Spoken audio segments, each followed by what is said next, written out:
Hello guys, তো দেখতে পাচ্ছ আমরা ফোর্থ প্লেস চলে এসেছি অরেঞ্জ ট্রি গার্ডেন। তো দেখতে পাচ্ছ অরেঞ্জ ট্রি গার্ডেন। তো এই দেখো এই রুটটাতে রয়েছে, তো একটু জুম করে দেখিয়ে দাও। মানে এখন বর্তমানে এখানে ফাঁকা রয়েছে অরেঞ্জ ট্রি গার্ডেন। এটা আমার ফার্স্ট, এর আগে রয়্যাল ট্রি গার্ডেনে গিয়েছিলাম, অরেঞ্জে আসা হয়নি। তো খুবই সুন্দর ভিউ এখানে তোমরা পেয়ে যাবে।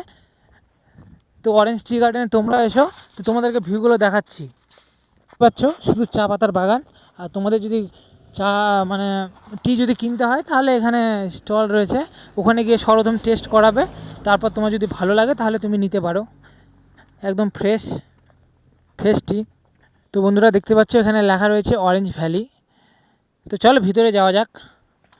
তো দেখতে পাচ্ছ একেবারে খুবই সুন্দর প্লেস, মানে কি বলবো। কেউ যদি চায় রিল ভিডিও বলো বা নর্মাল ভিডিও বলো শ্যুট করতে পারে। এর ঢাকা রয়েছে, নাহলে কিন্তু এই সাইডে পাহাড়ের এত সুন্দর ভিউগুলো আসে না, বর্তমানে আসছে না অবশ্য। বন্ধুরা দেখতে পাচ্ছ আমরা ভিতরে প্রবেশ করেছি, তো নিচেও আরও অনেকটা রয়েছে। তো এখান থেকেই মানে টিগুলো সর্বপ্রথম ছাড়িয়ে নেওয়া হয়, তারপরে শুকিয়ে নেওয়ার পর প্যাকেটিং করে বিক্রি করে। তো দেখতে পাচ্ছ খুবই সুন্দর লাগছে।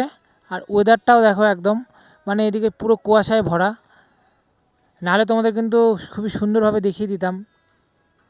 যদি সময় হয় তাহলে তোমরা অরেঞ্জ টি গার্ডেনও আসতে পারো, এসে ঘুরে যেতে পারো। তো আমরা এখন অবশ্য নিচে যাব না, এখন আবার এখান থেকে বেরিয়ে পড়বো।